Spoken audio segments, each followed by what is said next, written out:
उन्होंने अकेले ही north dipper प्रतियोगिता के आयोजक के 2 संतों को पराजित कर दिया, और फिर भी उनके पास काफी शक्ति बची हुई प्रतीत हो रही थी। उनकी 8 भुजाएं थीं और वे बिना रुके या विराम लिए भयंकर तूफान की तरह आक्रमण करते रहते थे। नॉर्थ डिपर प्रतियोगिता के आयोजक द्वारा 8 भुजाओं वाले संत के हाथों पराजित किए गए दोनों संत अस्त व्यस्त थे और बुरी तरह से घबराए हुए थे। हैरी की स्थिति इतनी आसान नहीं थी। नॉर्थ डिपर प्रतियोगिता के आयोजक, जो संत उससे लड़ रहे थे, काफी शक्तिशाली थे। वे संत स्तर के 8वें छोटे चरण पर होने चाहिए और उनकी विशिष्ट युद्ध शक्ति पहले से ही शिखर स्तर के संत की शक्ति के काफी करीब थी। संत स्तर का विशेषज्ञ, वह बर्फ से संबंधित विभिन्न तरीकों में निपुण था और पलक झपकते ही जिस युद्ध क्षेत्र में वह हैरी से लड़ता था, वह बर्फ और हिम की दुनिया में बदल जाता था। इसके अलावा विभिन्न संप्रदाय प्रमुख स्तर, यिन यांग क्षेत्र और घूर्णन क्षेत्र भी थे। नॉर्थ डिपर प्रतियोगिता के आयोजक द्वारा घात लगाकर हमला करने वाले किसान। ये घात लगाकर हमला करने के तरीके उन्नत तो नहीं थे, लेकिन इनकी संख्या बहुत अधिक थी, जिससे हैरी बेहद परेशान हो गई और वह अपने सामने मौजूद संत का सामना करने पर ध्यान केंद्रित करने में असमर्थ हो गई। हैरी को बचाव करने के लिए मजबूर होना पड़ा और उसकी हालत बेहद दयनीय थी। कई बार उसका बचाव विफल हो गया, जिससे उसके शरीर पर अलग अलग गहराई के घाव हो गए। नमस्ते। आर्यन की आकृति यिन यांग क्षेत्र की तीसरी परत के पीछे प्रकट हुई। कृषक, वह तलवार पकड़े हुए हैरी पर वार करने के इरादे से कोशिश करने को उत्सुक था, हालांकि उसकी तलवार हैरी के बचाव को भेदने में सक्षम नहीं हो सकती थी। लेकिन उसका सिद्धांत ये था कि भले ही वह उसे चोट न पहुंचा सके, वह हैरी को घृणा महसूस कराना चाहता था और उसे लड़ने पर ध्यान केंद्रित करने में असमर्थ बनाना चाहता था। हालांकि अचानक किए गए अभिवादन से उसे आत्मीयता और स्नेह का एहसास नहीं हुआ, बल्कि इससे वह बुरी तरह चौंक गया। मेरे स्वामी, मैं आपकी सहायता करने आया हूँ। 2 घूर्णन क्षेत्र नॉर्थ डिपर प्रतियोगिता के आयोजक के शिष्य इसे आजमाने के लिए उत्सुक थे। पुण्य कमाने का मौका मिलते ही उनकी आंखें चमक उठीं। इस व्यक्ति की साधना क्षमता केवल स्वर्ग और पृथ्वी क्षेत्र के शिखर स्तर पर थी। क्या वह वास्तव में वर्तमान संत के युद्ध में हस्तक्षेप करना चाहता था? मारना, मारना। दोनों पलक झपकते ही आर्यन की ओर दौड़ पड़े। एक ठंडी हवा चली और उनके शरीर के भीतर की जीवन शक्ति पूरी तरह से छिन गई, जिससे वे कंकालनुमा मानव त्वचा में तब्दील हो गए। मरने के लिए इतना बेताब होने की जरूरत नहीं है। आर्यन एक प्रेत की तरह हंसा। यिन यांग क्षेत्र के विशेषज्ञ को अपने पूरे शरीर में सिहरन महसूस हुई। उन निचले स्तर के शिष्यों को आर्यन का महान नाम तो नहीं पता था, लेकिन प्रभात आखिरकार यिन यांग क्षेत्र के विशेषज्ञ थे। उत्तरी सप्तर्षि प्रतियोगिता के आयोजकों में एक मध्य स्तरीय व्यक्ति थे। क्या आर्यन को मणिलाल द्वारा ले जाया जाना चाहिए था? वह ऐसी जगह पर कैसे प्रकट हो सकता है? प्रभात के हृदय में अचानक अपशगुन की आशंका उत्पन्न हो गई, लेकिन इससे पहले कि वह भाग पाता, आर्यन उसे घसीटकर ले गया और वह गायब हो गया। प्रभात कहाँ है? उत्तरी सप्तर्षि प्रतियोगिता के आयोजक, यिन यांग क्षेत्र के 7वें स्तर के विशेषज्ञ रुद्र ने पीछे मुड़कर देखा। क्या प्रभात अभी अभी अपनी तलवार लहराते हुए हैरी पर हमला करने का इरादा नहीं कर रहा था? ब्लेड की रोशनी पहले ही दिखाई दे चुकी थी, लेकिन पलक झपकते ही वह व्यक्ति भी गायब हो गया। रुद्र ने नीचे देखा और उसे उस स्थान पर 2 मम्मीकृत हड्डियों और चमड़ी जैसे शव दिखाई दिए जहां कृतांत था। रुद्र के पैरों के तलवे ठंडे पड़ गए। प्रभात, जो यिन यांग क्षेत्र की तीसरी परत का विशेषज्ञ था, उसके पीछे से अचानक हवा में गायब हो गया। इससे उसके गाढ़ के रोंगटे खड़े हो गए। यिन यांग क्षेत्र के विशेषज्ञ के रूप में ऐसी स्थिति शायद ही कभी उत्पन्न होती थी। प्रभात कहाँ है? रुद्र ने जानबूझकर आवाज लगाई। वह अपनी कायरता नहीं दिखाना चाहता था, लेकिन उसे उम्मीद थी कि उसके साथी प्रभात के गायब होने पर ध्यान देंगे। हालांकि एक अजीब बात घटी। हालांकि रुद्र की आवाज तेज थी, लेकिन उसके आसपास मौजूद किसी को भी उसकी बातें सुनाई नहीं दे रही थी, मानो वे 2 अलग अलग दुनियाओं से अलग हो गए हों। प्रभात के दिल में ठंडक और भी गहरी होती चली गई। अब और चिल्लाओ मत, तुम्हारी आवाज कोई नहीं सुन सकता। आर्यन चुपचाप रुद्र के पीछे प्रकट हुआ। हालांकि वह अभी तक किसी संत का सीधे सामना करने या आमने सामने की लड़ाई लड़ने के लिए योग्य नहीं था। यिन यांग क्षेत्र के 1 या 2 छोटे मोटे दुश्मनों से निपटना ही काफी था। जी हाँ, इस स्तर की लड़ाई में यिन यांग क्षेत्र के विशेषज्ञ, जो आमतौर पर उच्च और शक्तिशाली तथा किसी क्षेत्र के शासक होते थे, मात्र मामूली योद्धाओं के स्तर पर थे। वे पूरी लड़ाई की दिशा को शायद ही प्रभावित कर सकते थे, ज्यादा से ज्यादा वे हैरी की युद्धलय को केवल परेशान और बाधित ही कर सकते थे। रुद्र के चेहरे पर घोर असंतोष झलक रहा था। उसने आर्यन की ओर देखा और हताशा में चिल्लाया, क्या मनीलाल तुमसे निपटने के लिए नहीं गया था? तुम अभी तक जिंदा क्यों हो? आर्यन मुस्कुराया, चूंकि मैं जीवित हूं, इसलिए आपको युद्ध का परिणाम पता होना चाहिए। आर्यन की आवाज धीमी होते ही एक लंबी तलवार ने रुद्र की पीठ को भेद दिया। एक सफेद धार अंदर गई और एक लाल धार बिना किसी झिझक के साफ और तेज गति से बाहर निकली। रुद्र की आंखें चौड़ी खुली हुई थीं, मानो वह शिकायतों से मर रहा हो। हालांकि अंततः आर्यन ने उसकी आत्मा को शुद्ध कर दिया। उसे प्रतिशोधीभूत बनने और आर्यन से बदला लेने का मौका भी नहीं मिला। आर्यन ने चुपचाप रुद्र के शव को उठाया, जिसमें जीवन का सार अभी तक बिखरा नहीं था।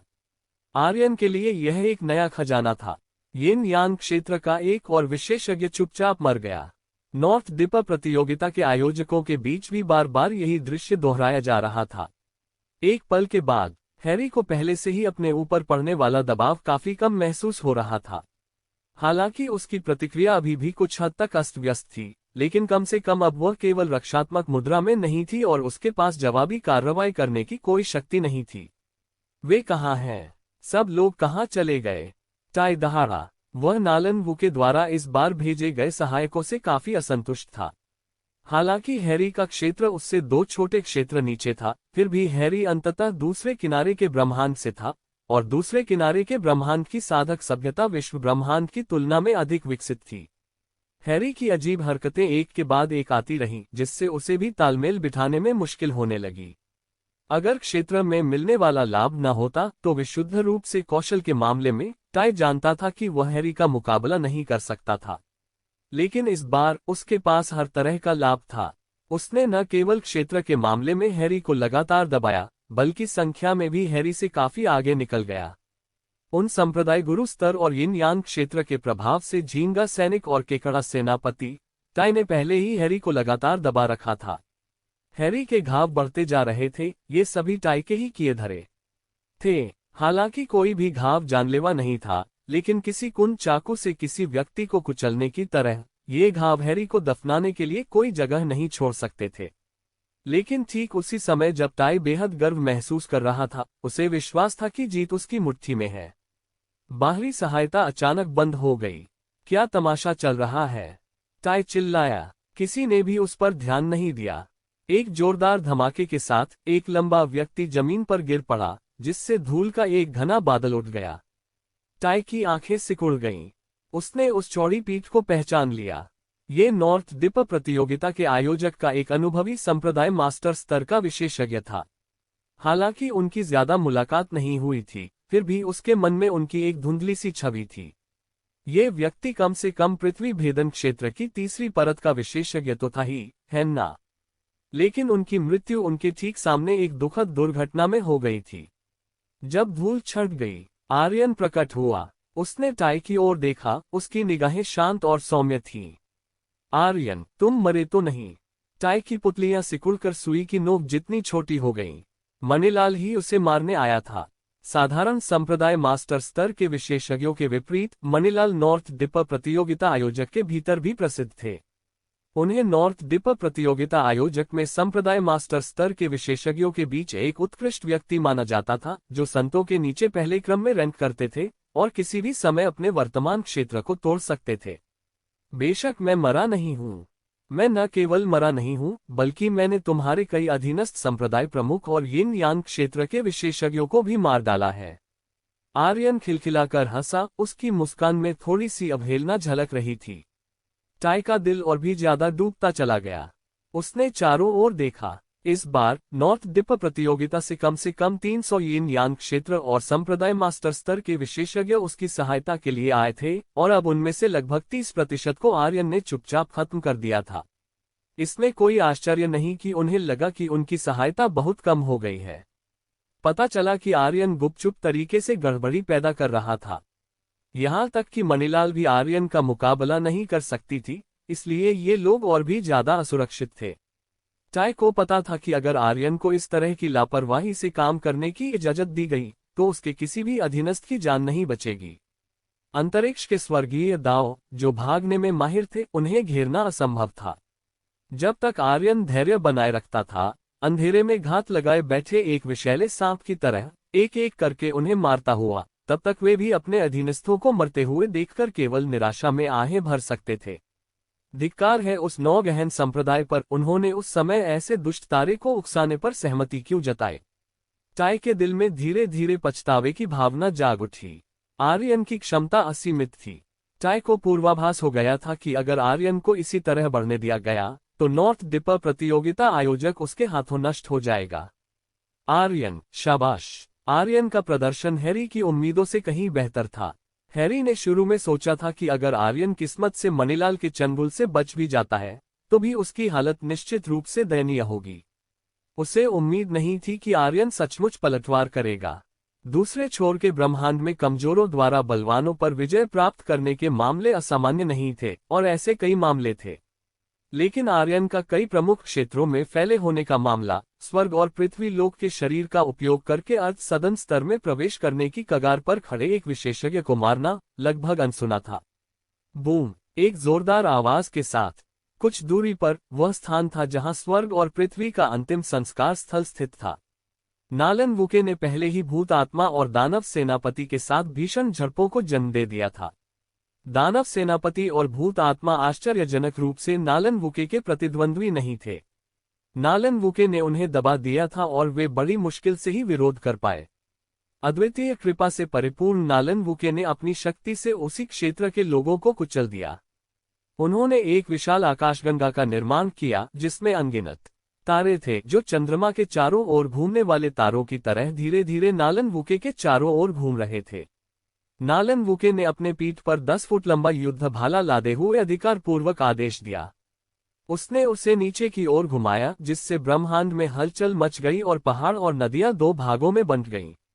दानव सेनापति द्वारा असीम जादुई शक्ति और विशाल दिव्य क्षमताओं का लगातार प्रदर्शन करने के बावजूद नालन वुके ने उसे मार गिराया और वह घबराहट की स्थिति में कदम दर कदम पीछे हट गया। टाई ने नालन वुके के आत्मविश्वासपूर्ण व्यवहार को देखा। वह तुरंत शांत हो गया। जब तक नालन वुके इन भूत प्रेतों और दानव सेनापतियों को वश में रखता है, तब तक जब वह अपना कदम उठाएगा तो इन तुच्छ मस्खरों को दबाने के लिए एक हाथ ही काफी होगा। आर्यन की बात करें तो हालांकि वह एक प्रतिभाशाली व्यक्ति था, लेकिन वह कभी भी नालन वुके का प्रतिद्वंदी नहीं बन सकता था। टाई एक बार फिर हैरी के साथ उलझ गई। आर्यन ने संप्रदाय प्रमुख स्तर और यिन यांग क्षेत्र में आक्रमण किया। बिग डिपर प्रतियोगिता के शिष्य और वरिष्ठ उन्हें समर्थन प्रदान करने में असमर्थ बनाते हैं। वे केवल बचाव करने में सक्षम होते हैं, उनमें जवाबी हमला करने की कोई शक्ति नहीं होती है। इस पल किसी को इसकी उम्मीद नहीं थी। पास ही एक गुफा के नजदीक एक मेहनती व्यक्ति आधे इंसान के आकार के पत्थरों को एक एक करके हटा रहा था। आर्यन को बहुत पसीना आ रहा था और पत्थरों को हटाते समय वह बीच बीच में अपनी आस्तीन से अपने माथे का पसीना पोंछ लेता था। उसका भाग्य उसके अपने हाथों में था। आर्यन को कभी उम्मीद नहीं थी कि हैरी और 8 भुजाओं वाले संत बेइडर प्रतियोगिता के आयोजक के दबाव का सामना कर पाएंगे। बात यह नहीं थी कि उन्हें उन पर विश्वास नहीं था, बल्कि यह थी कि वे जीत नहीं सकते थे। नालन वुके ने जैसे ही अपने हाथ छुड़ाए, वह आसानी से उन दोनों को काबू में कर सका। आर्यन का क्लोन बेइडर प्रतियोगिता के आयोजक की सेनाओं से निपट रहा था, जबकि उसका मुख्य शरीर इस स्थान पर प्रकट हुआ। आर्यन के अनुमानों के अनुसार ये दानव सेनापति का सीलबंद दानव क्षेत्र था। ये विशाल शिलाखंड बेहद विशिष्ट थे, कुल 8, जिन्हें 8 चरम शिलाखंड कहा जाता था, जिनमें से प्रत्येक का वजन करोड़ों किलोग्राम था। यदि कोई अधपका देह साधना करने वाला होता तो एक संत भी इन शिलाखंडों को हिला नहीं पाता। 8 पत्थरों से बनी अष्टम संरचना सभी दिशाओं को अवरुद्ध करने में सक्षम मानी जाती थी। ये दानव सेनापति के लिए एक आकस्मिक योजना थी। अप्रत्याशित रूप से 8 अष्टम पत्थरों में से एक पत्थर हिल गया, जिससे अष्टम संरचना टूट गई। ये अष्टम पत्थर चाहे कितने भी भारी क्यों न हो, वे केवल मार्ग में बाधा मात्र थे।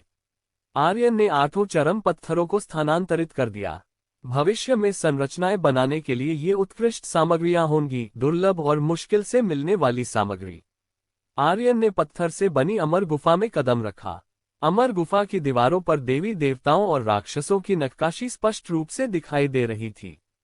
यह उस दानव सेनापति की जीवन भर की विरासत थी। उसने सोचा था कि वह इस दानव भट्ठे में फंस जाएगा, वहीं उसका धातु का चूर्ण चूर्ण हो जाएगा और हजारों वर्षों बाद उसकी आत्मा उड़कर बिखर जाएगी। वह अपने वंश की विरासत को नष्ट नहीं होने देना चाहता था, इसलिए उसने अमर गुफा में अपनी विरासत के रूप में पत्थर की नक्काशी छोड़ दी। अप्रत्याशित रूप से हालात बदल गए। वो दानव सेनापति सौभाग्य से बच निकला, लेकिन इस पत्थर की अमर गुफा में मौजूद विरासत को दानव सेनापति ने स्वयं नहीं मिटाया। आर्यन पत्थर से बनी अमर गुफा में दाखिल हुआ और अमर गुफा का भीतरी भाग साफ सुथरा था।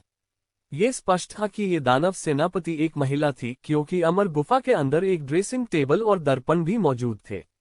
मैंने अपने जीवन काल में सप्तर्षि मंडल की यात्रा की, अरबों प्राणियों को मारा, 33 तारों का वध किया और उन्हें हथियारों में परिवर्तित किया, 800 संतों का वध किया और उन्हें जीवित बलिदान के रूप में अर्पित किया। हालांकि मेरा भाग्य दुर्भाग्यपूर्ण था और मैं बैंगनी आकाश के अवतरण से पराजित हो गया। मैं अमर द्रव में परिवर्तित हो गया और यहाँ ध्यान में बैठ गया। भविष्य में यदि कोई व्यक्ति यहाँ आता है तो वह मेरे जीवनकाल की विरासत प्राप्त कर सकता है।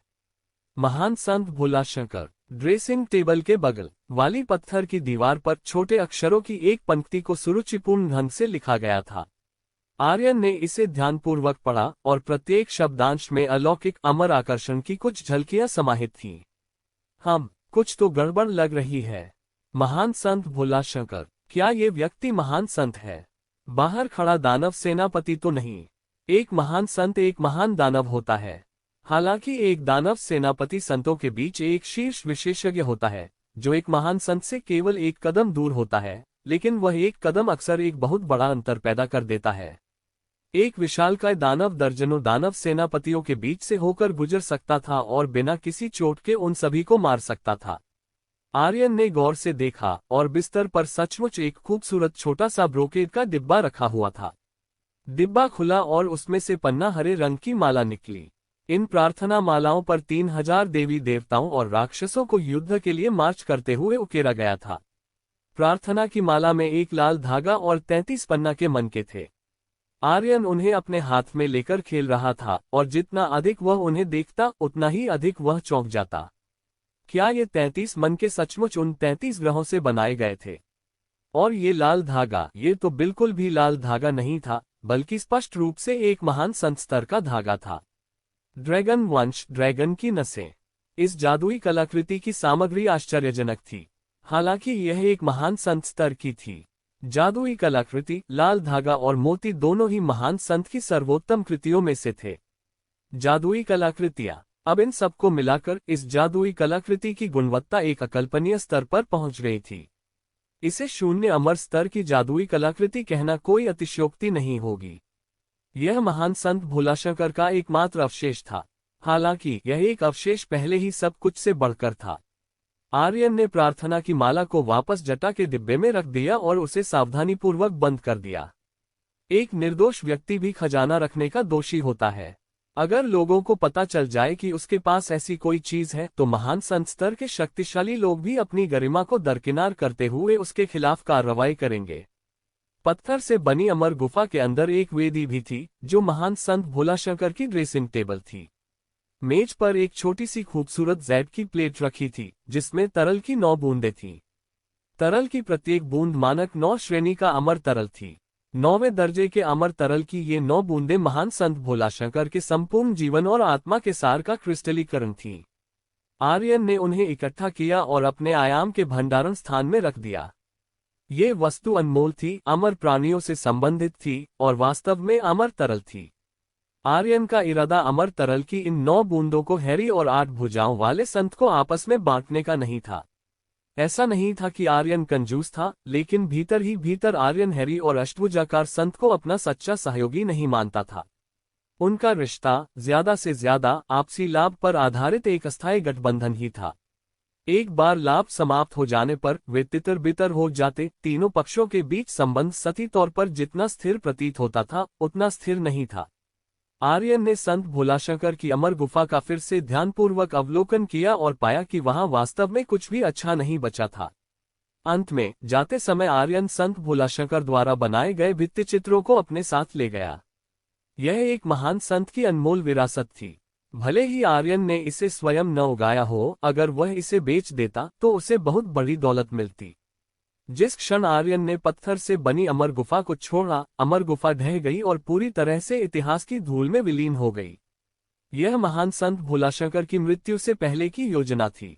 यदि उनकी विरासत किसी के हाथ लग जाती है, तब अमर गुफा ढह जाएगी और उसके सभी निशान धूल में मिल जाएंगे। आर्यन गुफा से बाहर निकला और बाहरी दुनिया अभी भी भयंकर युद्धों में उलझी हुई थी। विशेष रूप से नालन वुके से जुड़ा युद्ध, जो स्वर्ग और पृथ्वी को चकनाचूर करने और आकाश को चीरने की हद तक पहुंच गया था।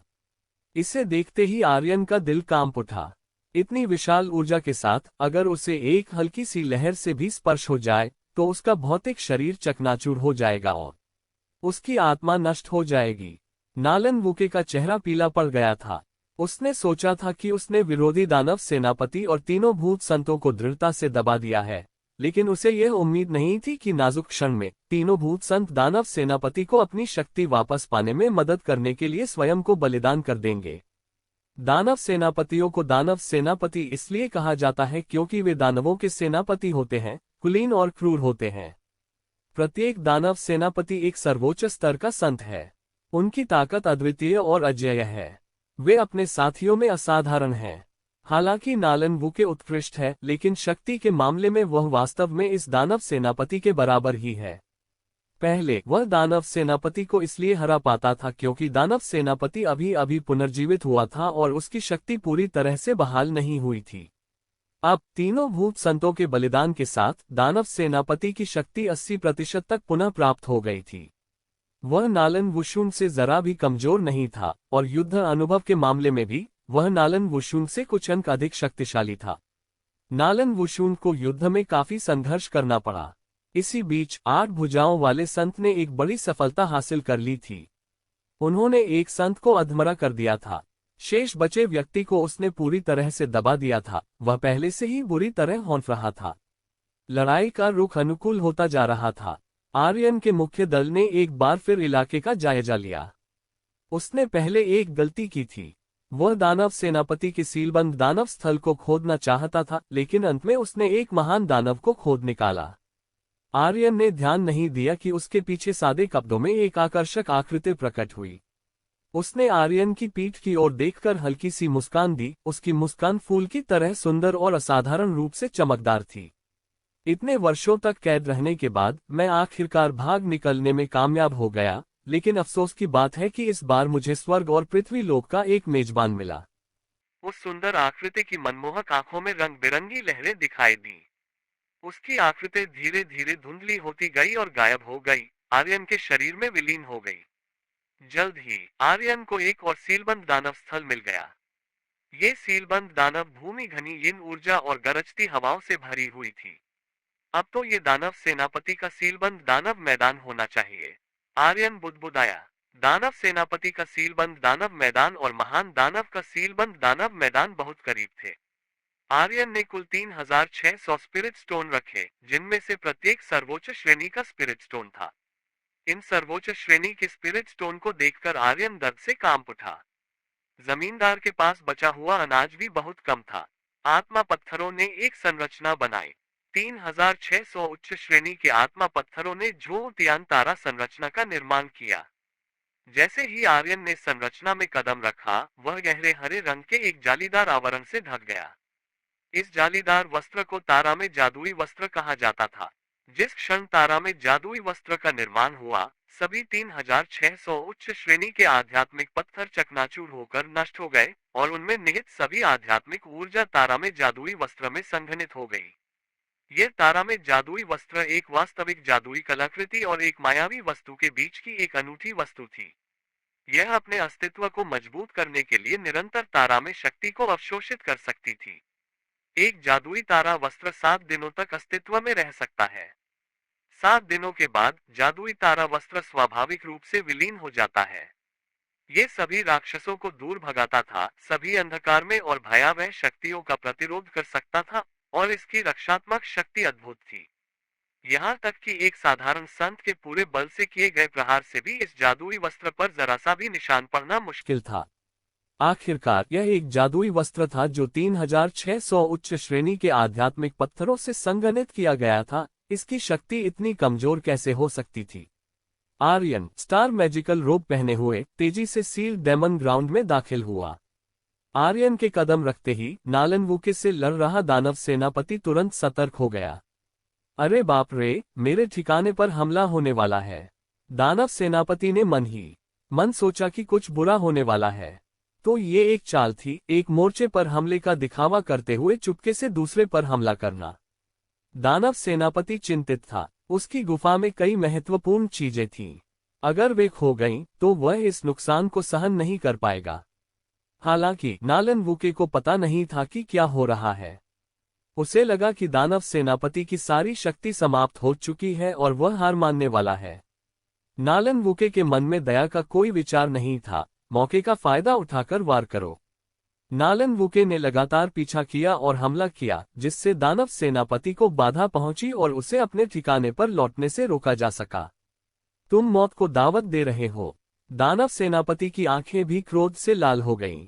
अगर उसके ठिकाने की सारी चीजें खो गईं, तो नालन वुक्यू को 100 बार मारना भी उसकी भरपाई नहीं कर पाएगा। दानव सेनापति ने अपना हाथ उठाया, आकाश नीचे झुका और असंख्य तारों की रोशनी तेज धार वाली तलवारों की तरह नालन वुके के शरीर पर गिरी। नालन वुके और भी उत्साहित हो गया। ये चाल दानव सेनापति की निर्णायक चाल होनी चाहिए। इस चाल की शक्ति अभूतपूर्व रूप से मजबूत थी, लेकिन नालन वुके ने चोट लगने की कीमत पर भी दानव जनरल को रोकने का दृढ़ संकल्प किया। गतिविधियों का अंतिम दौर। नालन वुके को मानो अपनी आंखों के सामने ही आशा की किरण दिखाई दी। एक दानव सेनापति को मार डालो और उसके शरीर से परिष्कृत 9वें दर्जे का अमर द्रव प्राप्त करो। दानव सेनापति नालन वुके के जाल में फंस गया था। नालन वुके किसी हड्डी से चिपके कीड़े की तरह था। उसकी रक्षा अभेद्य थी और उसे भेदना कुछ समय तक मुश्किल था। दानव सेनापति का हृदय असहनीय आक्रोश से भरा हुआ था। ये लोग सचमुच नीच हैं, उसके खजाने को चुराने के लिए ऐसे तरीके अपना रहे हैं। दानव सेनापति ने ये सोचा और फिर कोई संकोच नहीं किया। उसने पूरी ताकत लगा दी, चाहे उसके ठिकाने पर छापा ही क्यों न पड़े, वह नालन वुके को यही रखेगा। अरे, मुझे कोई नहीं रोक रहा। आर्यन सीलबंद दानव स्थल पर पहुंचा। उसे ये देखकर आश्चर्य हुआ कि सीलबंद दानव स्थल पहले ही खुल चुका था और अलार्म बज चुका था, फिर भी दानव सेनापति वापस नहीं लौटा था। उसका तैयार किया हुआ स्टार रोब पूरी तरह से व्यर्थ गया। मेरे स्पिरिट स्टोन। आर्यन को दिल में दर्द का अनुभव हुआ। अगर उसे पता होता तो वह इतने शक्तिशाली रक्षात्मक उपाय तैयार नहीं करता।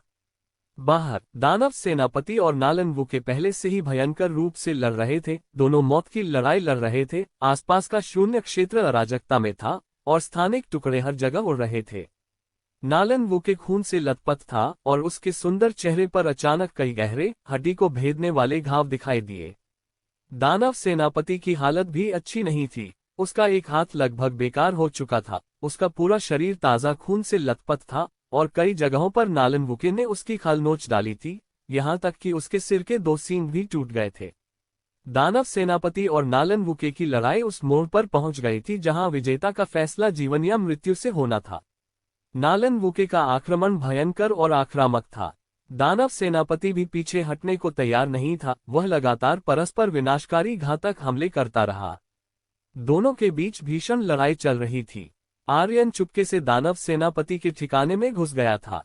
यह एक सीलबंद भूमि थी जो एक विशाल शून्य क्षेत्र से घिरी हुई थी। आर्यन सीलबंद भूमि की बाधा के पार शून्य क्षेत्र में अनगिनत तारों को टिमटिमाते और घूमते हुए भी देख सकता था।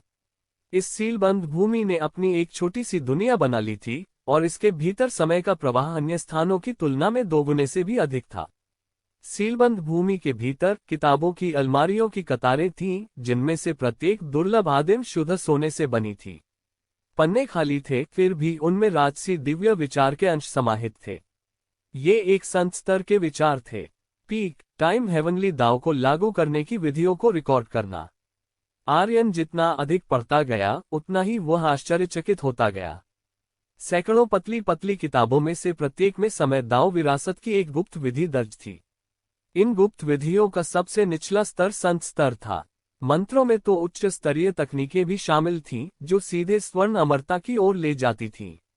वह दानव सेनापति समय के मार्ग में निपुण होना चाहिए। इस क्षेत्र में उसकी उपलब्धियां आश्चर्यजनक स्तर तक पहुंच चुकी थीं। हालांकि अभी हाल ही में दानव जनरल और नालन वुक्यू के बीच हुए युद्ध के दौरान वह पूरी तरह से स्टार दाव के साथ काम कर रहा था। क्या ऐसा हो सकता है कि वह इस समय भी अपनी असली ताकत छिपा रहा हो? आर्यन ने धर्मग्रंथों के पन्ने पलटे और जैसे जैसे वह पढ़ता गया, उसका भय बढ़ता गया। प्रारंभिक ग्रंथ उत्तम थे, जिनमें अधिकतर समय स्वर्गीय दाव की परिचालन विधियों का वर्णन था। बाद के चरणों में कुछ ग्रंथों में दाव सिद्धांतों के सम्मिलन का परिचय दिया जाने लगा। समय का दिव्य मार्ग अंतरिक्ष के दिव्य मार्ग के साथ सबसे आसानी से जुड़ जाता है। अंतरिक्ष समय मूलतः एक ही है, जो ब्रह्मांडीय उत्पत्ति की शक्ति का प्रतिनिधित्व करता है। उसके बाद धातु, लकड़ी, जल, अग्नि, पृथ्वी, 5 तत्व या पृथ्वी, अग्नि, वायु और जल तथा अन्य दावों का सम्मिलन होता है, जो अंतरिक्ष समय के स्वर्गीय दाव के साथ मिलकर एक दुनिया के सच्चे भ्रूण रूप में विकसित होता है।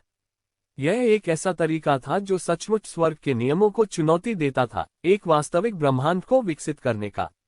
हालांकि यह अभी केवल वैचारिक स्तर पर था, इसने विभिन्न नियमों के विलय के लिए दिशा और प्रेरणा प्रदान की।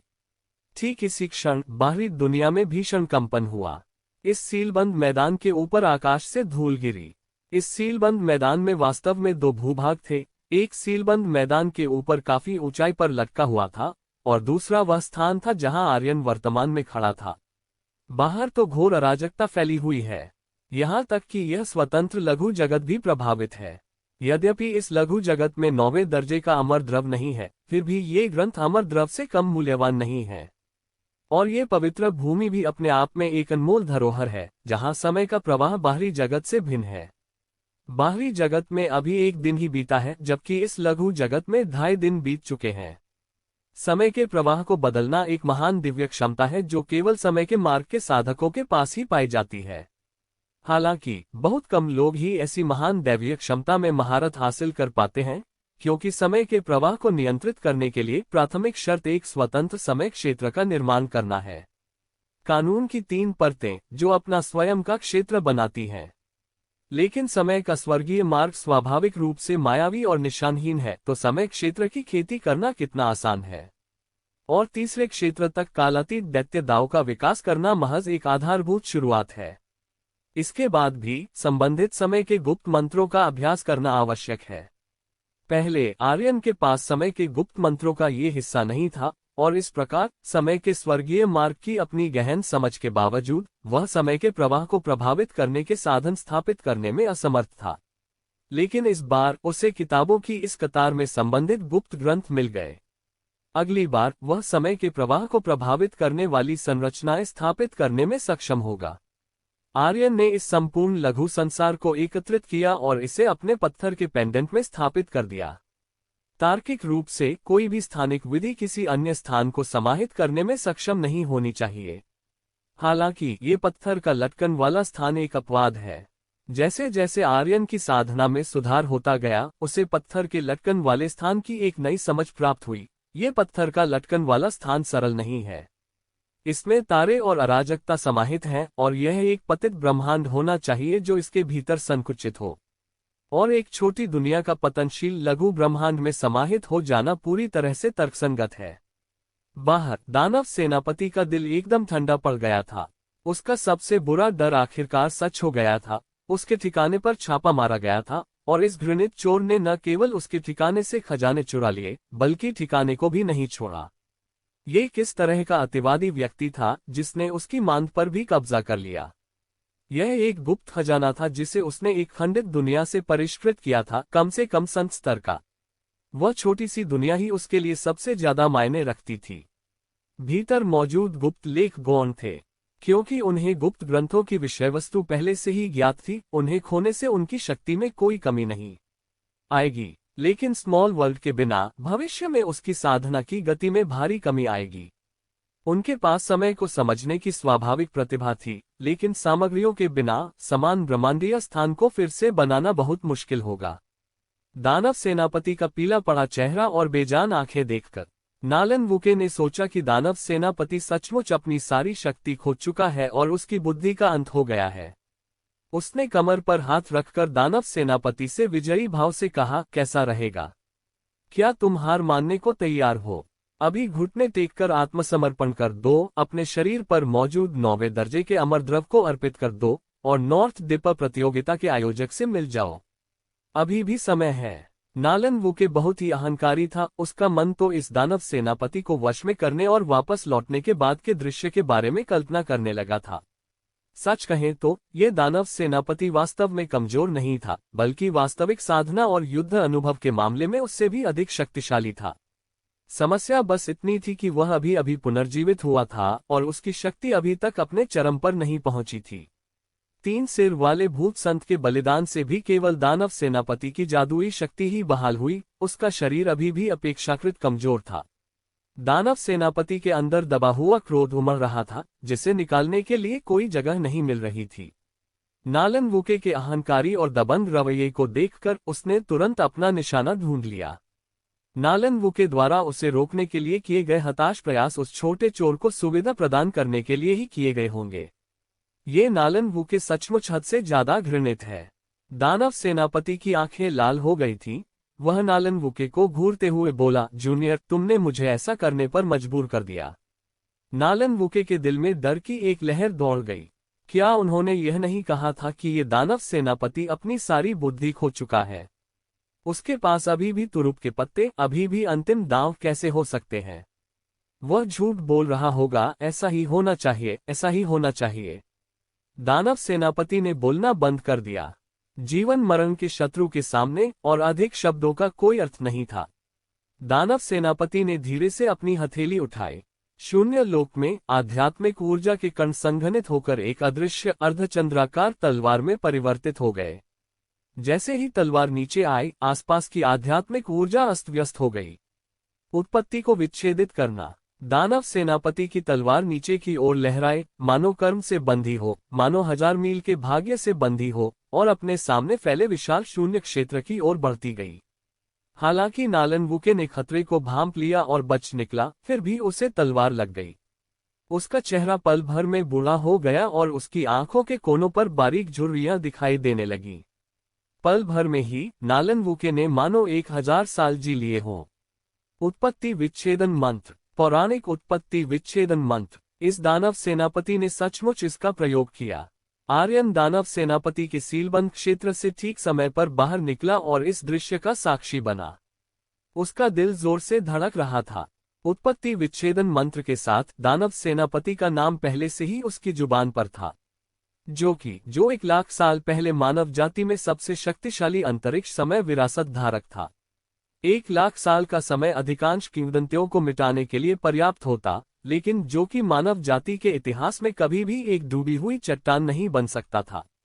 उन्होंने 18 वर्ष की आयु में दाव में प्रवेश किया और 30 वर्ष की आयु में दोनों अंतरिक्ष समय स्वर्गीय दाव डोमेन में संघनित हो गए। 300 वर्ष की आयु में वे संत बन गए।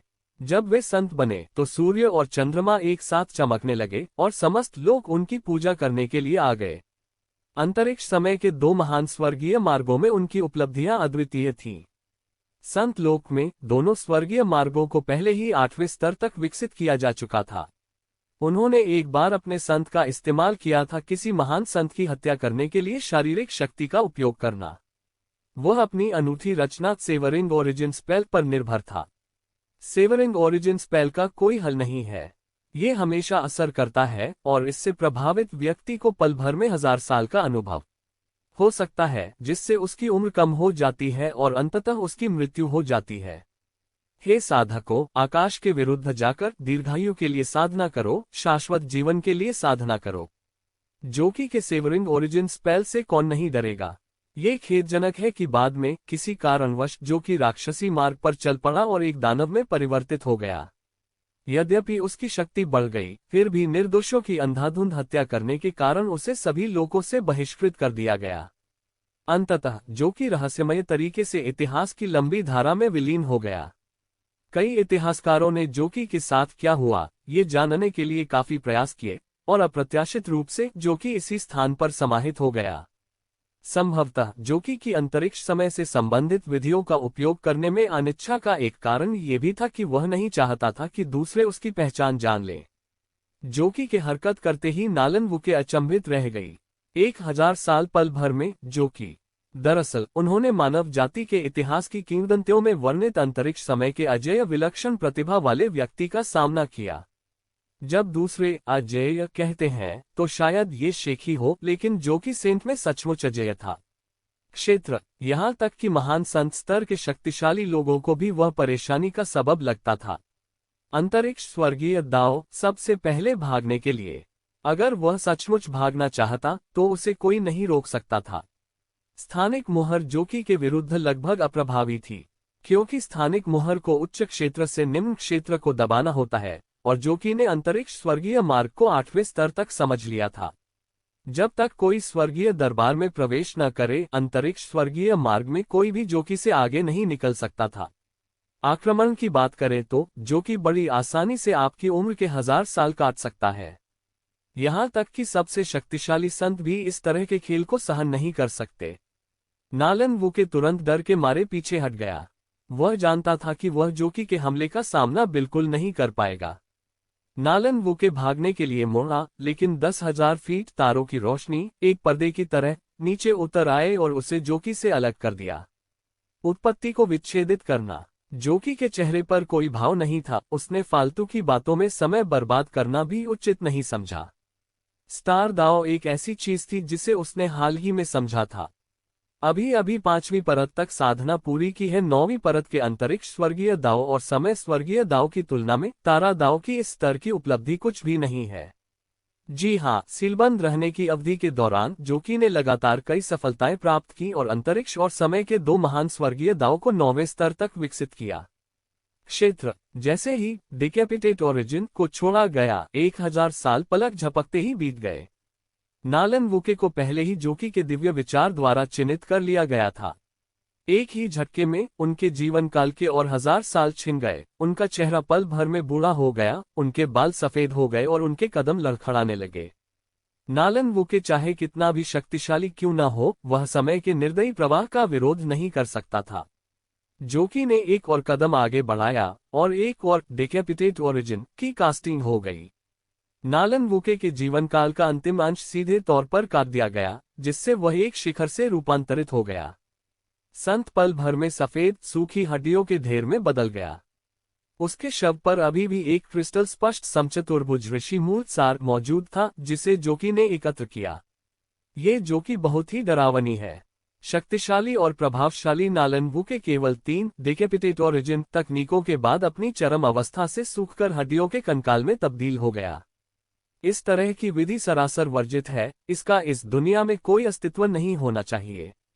आर्यन को पसीना आने लगा। आखिर उसी ने तो उसके ठिकाने पर छापा मारा था।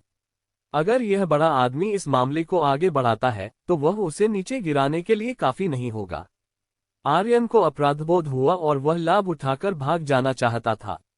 ये जोकी अंतरिक्ष समय स्वर्गीय दाव में निपुण था, लेकिन ऐसी कोई जानकारी नहीं थी जिससे ये संकेत मिले कि वह दाव ऑफ डिडक्शन में भी पारंगत था।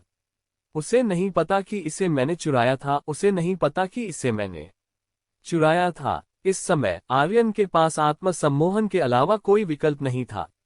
हालांकि आर्यन का स्व सम्मोहन पूरी तरह से बेकार साबित हुआ। जोकी धीरे धीरे नीचे उतरा और आर्यन के सामने खड़ा हो गया।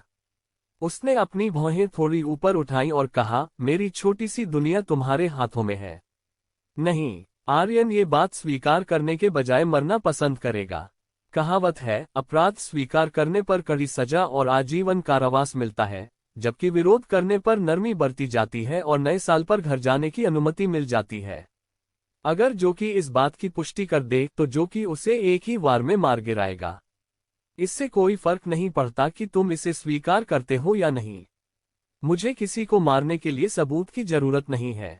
जो कभी व्यक्तिहीन था, चोर को मारने के लिए इतनी लंबी चौड़ी बातें क्यों करनी पड़ती हैं?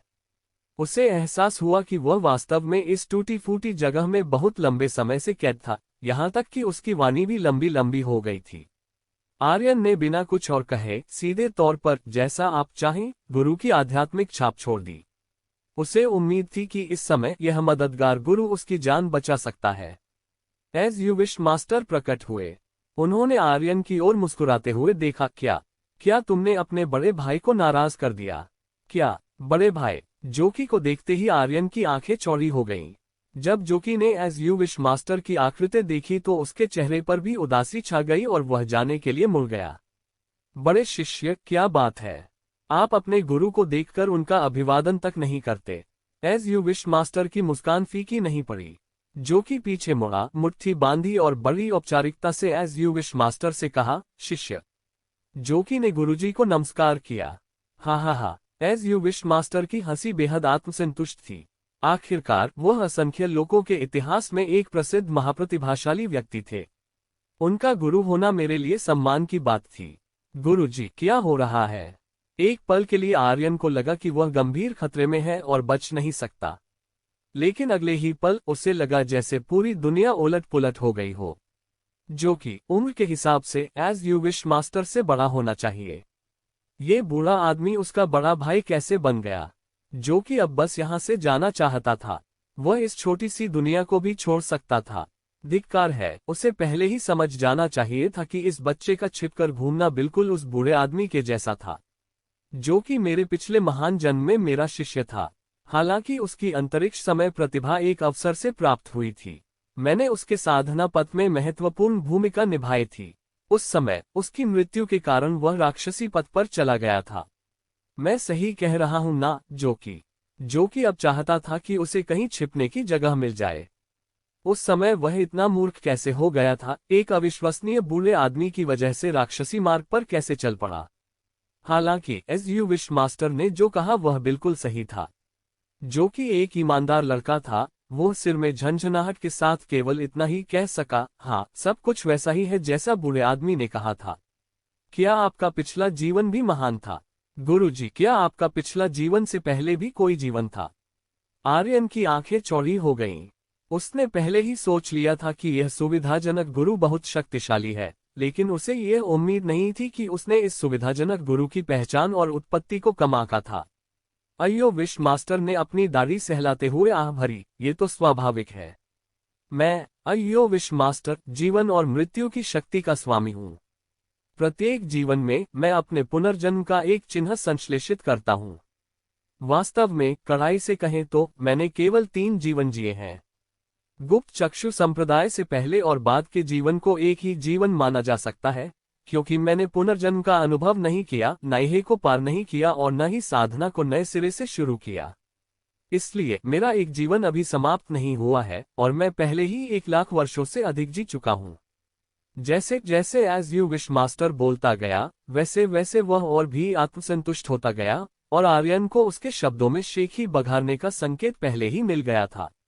बिल्कुल सही, ये एज यू विश मास्टर स्पष्ट रूप से अपनी प्रतिभा का प्रदर्शन कर रहा था। उसने आर्यन के चेहरे पर दिख रहे हैरान भाव को देखा और जितना अधिक वह उसे देखता गया उतना ही वह प्रसन्न होता गया। अन्य संत और यहाँ तक कि शून्य अमर भी अपनी सभी क्षमताओं को समाप्त करते हुए केवल एक ही जीवन को उसके अंत तक जीते थे, लेकिन वे केवल हजारों वर्षों तक ही जीवित रह सकते थे, जबकि वह जीवन दर जीवन जीता रहा, ये जाने बिना कि वह और कितने जीवन जी सकता है। हाँ, बिल्कुल सही, वो तो बस एक बूढ़ा अमर प्राणी है। मुझे सिखाने से पहले ही वो 13,000 साल से ज्यादा जी चुका था। उस जन्म में वो शून्य अमर था और एक अज्ञात दानव जाति के विशेषज्ञ को नाराज करने के कारण उसकी हत्या कर दी गई, जिससे तारा नदी दूषित हो गई। उस समय तो मैं उसके कारण पागल हो गया था और खुद को उस दानव को अर्पित कर दिया था। अब पीछे मुड़कर देखता हूँ तो लगता है मैं कितना मूर्ख और भोला था। चाहे आकाश फट जाए, धरती फट जाए और असंख्य लोग नष्ट हो जाएं, इतना बुरा प्राणी फिर भी अच्छी तरह से जीवित रहेगा। मैं कैसे सोच सकता था कि उसकी सचमुच हत्या कर दी गई थी? जोकी ने कहा, उसकी आंखें थोड़ी लाल थी। उस जीवन में वह वास्तव में दुखी थे। हालांकि यह मनचाहा गुरु कुछ हद तक गैर जिम्मेदार और अपने बड़ों के प्रति अनादरपूर्ण था, लेकिन अपने शिष्यों के प्रति उसका पालन पोषण निर्विवाद था। चाहे वह बाहर कितनी भी मुसीबत खड़ी करे, एज यू विश मास्टर हमेशा उसके लिए उसका समाधान कर देता था। यदि एज यू विश मास्टर के पंथों की सुरक्षा न होती तो वह बहुत पहले ही बाहर के लोगों द्वारा मारा गया होता और उसका विकास सुचारू रूप से नहीं हो पाता। स्पष्ट शब्दों में कहें तो अगर एज यू विश मास्टर नहीं होता तो आज जोकी भी नहीं होता। दशकों पहले यह एस यू विशमास्टर ही थे जिन्होंने उन्हें एक सपना दिखाया था जिससे उन्हें सीलबंद दानव भूमि की कैद से भागने में मदद मिली थी। जोकी को तब पता चला कि उसका गुरु मरा नहीं है, जिससे उसे आत्मविश्वास और दृढ़ता मिली और वह अब तक जीवित रहने में कामयाब रहा। आर्यन, जल्दी करो, अपने बड़े भाई को कुछ औषधियां दो ताकि उनकी आयु बढ़ जाए और जीवन शक्ति फिर से भर जाए। उन्होंने इतने वर्षों तक उस गुप्त दानव भूमि में कष्ट सहा है। हालांकि वे अभी शक्तिशाली दिखते हैं, लेकिन वास्तव में उनकी सहनशक्ति लगभग समाप्त हो चुकी है। अगर मैं गलत नहीं हूं तो 100 वर्षों में उनका निधन हो जाएगा।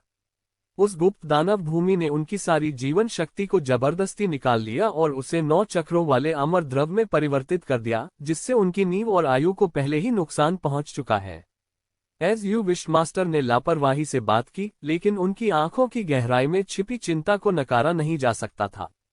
आखिरकार वे कभी गुरु और शिष्य थे, और एस यू विशमास्टर निश्चित रूप से नहीं चाहते थे कि जोकी का अंत हो।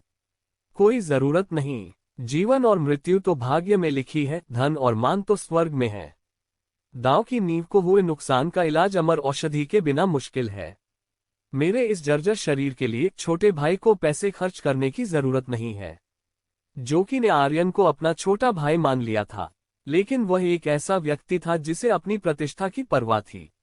एक सम्मानित वरिष्ठ भाई होने के नाते, जो अपने कनिष्ठ भाई से 1 लाख वर्ष से भी अधिक उम्र का था, वह आर्यन से ऐसी बातें भला कैसे स्वीकार कर सकता था। जोकी की धारणा में कोई भी खजाना जो जीवन काल बढ़ा सकता है या जीवन के सार को बढ़ा सकता है, वह सर्वोच्च खजाना था। स्वर्ग और पृथ्वी लोक में रहने वाले एक छोटे से साधक आर्यन के लिए ऐसी 1 या 2 वस्तुएं निकालना ही शायद उसकी पूरी संपत्ति होगी। पैसा खर्च करना, हाँ, जोकी, तुम अभी अभी ठीक हुए हो, इसलिए शायद पूरी तरह समझ नहीं पाओगे। तुम्हारा छोटा भाई तो पैसा कमाने का एक मशहूर विशेषज्ञ है।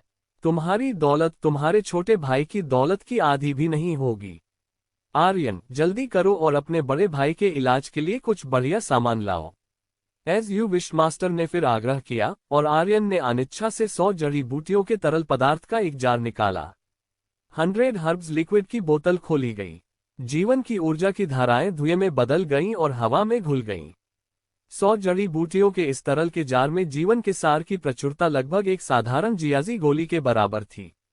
वास्तव में गंभीर चोटों से उबर रहे डूयू के लिए ये सुपर जियाजी गोली से भी बेहतर था, क्योंकि 100 जड़ी बूटियों का तरल कम श्रेणी का और अधिक सौम्य स्वभाव का था, जो आंतरिक अंगों को सूक्ष्मतापूर्वक और चुपचाप पोषण देने में सक्षम था।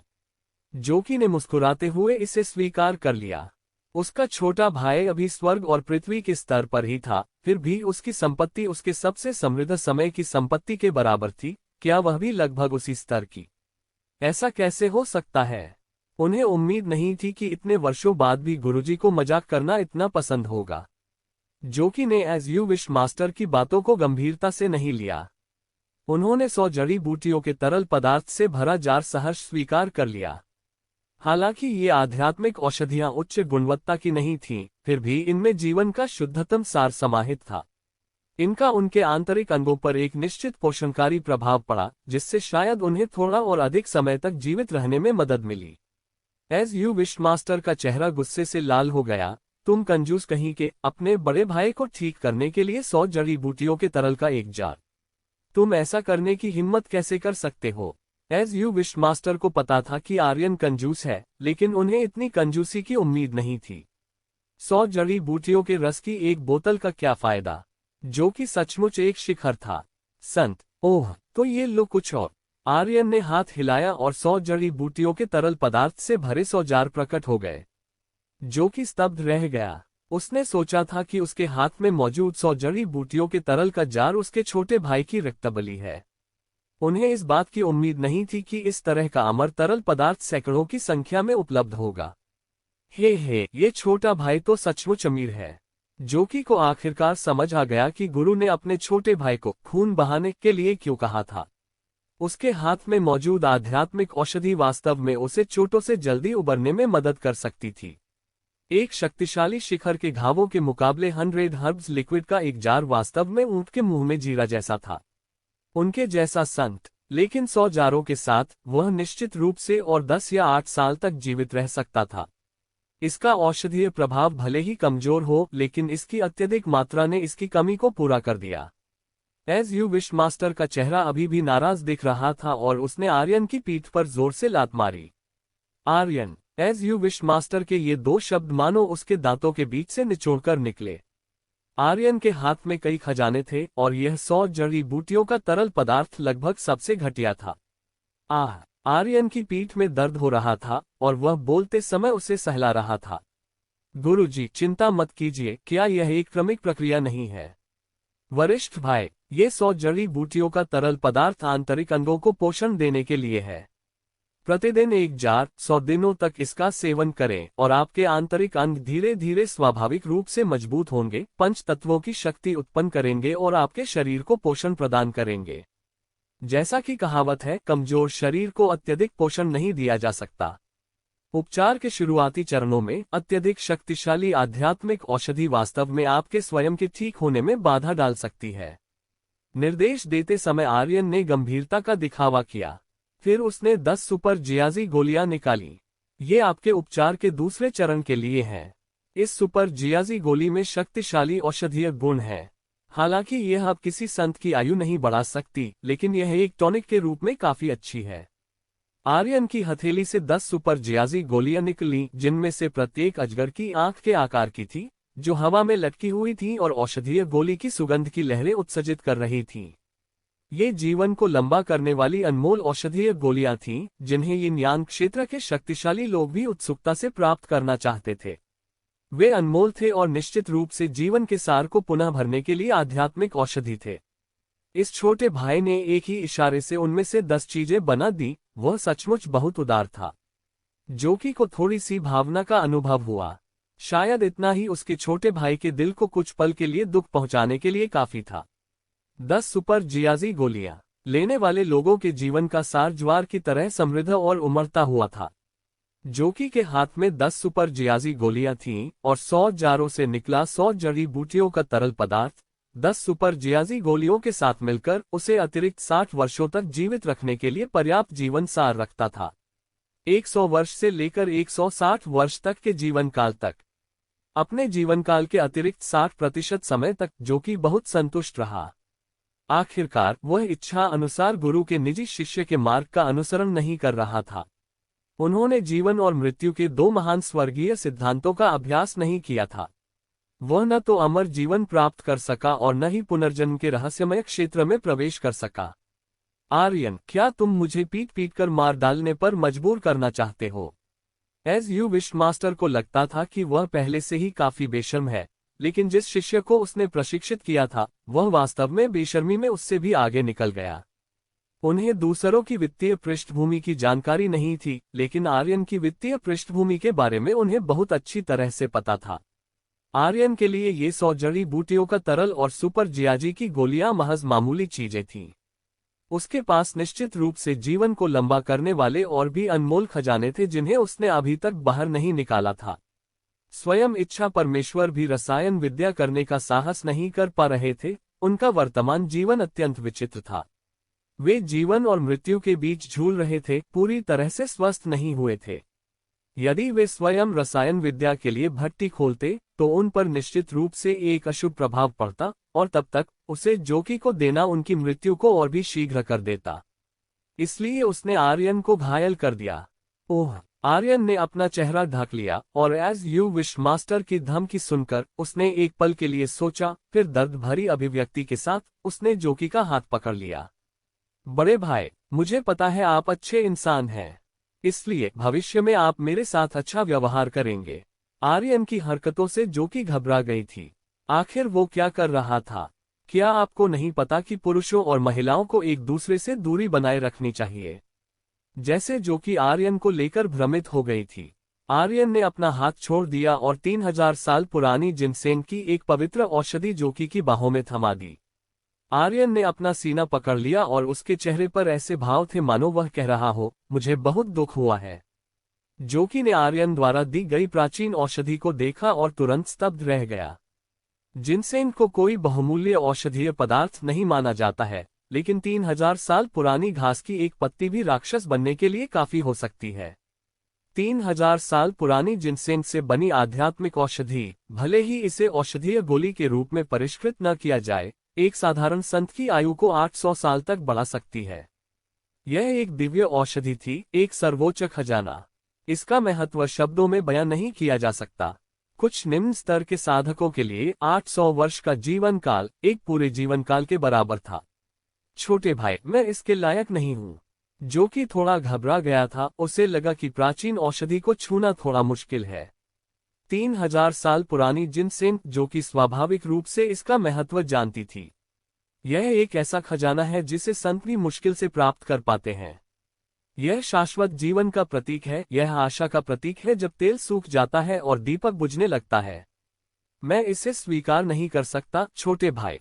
आपकी साधना का भी एक अंत होगा। शायद ये 3000 साल पुराना जिनसेंग भविष्य में आपकी जान बचा सके। जोकी का लहजा गंभीर और दृढ़ था जब उसने आर्यन को अस्वीकार कर दिया। बात यह नहीं थी कि यह 3000 साल पुराना जिनसेंग पर्याप्त कीमती नहीं था, बल्कि यह इतना कीमती था कि वह इसे स्वीकार करने की हिम्मत ही नहीं कर पा रहा था। बड़े भाई, मैं इसे आपको दे रहा हूं, तो बस इसे संभाल कर रखिए। मेरी उम्र अभी लंबी है, इसके खराब होने से पहले शायद मुझे इसकी जरूरत भी न पड़े। आर्यन ने मुस्कुराते हुए कहा और 3000 साल पुरानी जिनसेंग को जोकी के हाथ में थमा दिया। जोकी अब भी हिचकिचा रहा था। ये बात, चूंकि तुम्हारे छोटे भाई ने तुम्हें ये दिया है, इसलिए इसे स्वीकार कर लो। तुम्हारा छोटा भाई हमेशा से बहुत कंजूस रहा है, उसका उदार होना बहुत दुर्लभ है। एज यू विश मास्टर के लहजे में अब भी थोड़ी शरारत झलक रही थी। आर्यन ने गुस्से से घूरते हुए अपने धूर्त मालिक को कड़ी निगाहों से देखा। अगर ऐसा है तो मैं मना नहीं करूंगा। भले ही मेरा साधना पथ टूट गया हो और मेरी नींव क्षतिग्रस्त हो गई हो, लेकिन लगभग 1000 वर्षों के जीवनकाल के साथ वरिष्ठ भाई आपके मार्ग की रक्षा तब तक कर सकते हैं जब तक आप संत लोक प्राप्त नहीं कर लेते।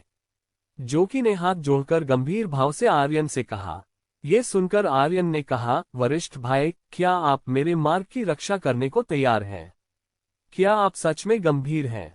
आर्यन की आंखें चमक उठी, उसका पहले का उदास चेहरा पल भर में जीवंत हो उठा। एक सज्जन व्यक्ति का वचन ही उसका बंधन होता है। जोकी ने सकारात्मक जवाब दिया। हाँ, तुमने पहले क्यों नहीं बताया? अगर ऐसा है तो हम एक परिवार हैं। आर्यन ने जोकी के कंधे पर हाथ रखा। दोनों अच्छे भाई लग रहे थे। आर्यन को बस इस बात का डर था कि उसने जो कुछ भी दिया है वह व्यर्थ न चला जाए, इसीलिए वह कुछ भी निकालने में इतना हिचकिचा रहा था। ये जोकी असंख्य लोगों के इतिहास में एक प्रसिद्ध व्यक्ति थे। समय की लंबी धारा भी उनकी तेजस्वी चमक को धुंधला नहीं कर सकी। उसने संतों को भी मार डाला और महान संत भयभीत हो जाते थे। अपने वरिष्ठ भाई द्वारा अपने मार्ग की रक्षा करने और वादा करने से आर्यन स्वाभाविक रूप से अत्यधिक प्रसन्न हुआ। बड़े भाई, पहले सब ठीक नहीं था। आइए इसे देखिए। ये बेहतरीन 100 जड़ी बूटियों का तरल है। इसकी एक बूंद साधारण 100 जड़ी बूटियों के तरल की 100 बूंदों के बराबर असरदार है। इसमें कोई अशुद्धि नहीं है और अवशोषण के बाद इससे कोई प्रतिरोध नहीं होगा। इसके अलावा यह क्षेत्र को अनदेखा करने और जीवनकाल बढ़ाने का भी काम करता है। एक बूंद से जीवनकाल 1 महीना बढ़ जाता है। मेरे पास यहाँ 500 बूंदें हैं, आप पहले इन्हें ले लीजिए। अगर बाद में पर्याप्त न हो तो और लेने के लिए मेरे पास आ जाए। आर्यन ने एक खूबसूरत छोटी प्राचीन मिट्टी की बोतल जोकी के हाथ में थमा दी। जोकी की आंखें चौड़ी हो गईं, उसका दिल डर से कांप उठा। जी हाँ, वह डर से कांप रहा था। आर्यन के भव्य प्रदर्शन ने उसे पहले ही डरा दिया था। बड़े भाई, कृपया ऐसा मत करो, ठीक है? जीवनकाल को 1 महीने तक बढ़ाने के लिए उसने क्षेत्र की अनदेखी की और एक ही बार में 500 बूंदें दे दी। क्या मैंने अपना अतीत कुत्तों को खिला दिया? उस समय मैंने ऐसी चीज पहले कभी क्यों नहीं देखी थी? इससे भी अधिक महत्वपूर्ण बात यह है कि यह वास्तव में शुद्ध है। इसमें कोई अशुद्धि नहीं है और इससे किसी भी प्रकार का दवा प्रतिरोध उत्पन्न नहीं होगा। क्या इसका यह अर्थ नहीं है कि जब तक यह आध्यात्मिक औषधि अनंत है, तब तक मेरा जीवनकाल भी अनंत होगा? इससे पहले कि जोकी अपनी भावनाओं को पूरी तरह व्यक्त कर पाता, आर्यन ने एक और दवा की गोली निकाल ली। 4थी श्रेणी की शरीर को मजबूत बनाने वाली गोली। ये भौतिक शरीर को मजबूत बनाती है, सभी विषाक्त पदार्थों को निकाल देती है और एक निष्कलंक शरीर का निर्माण करती है।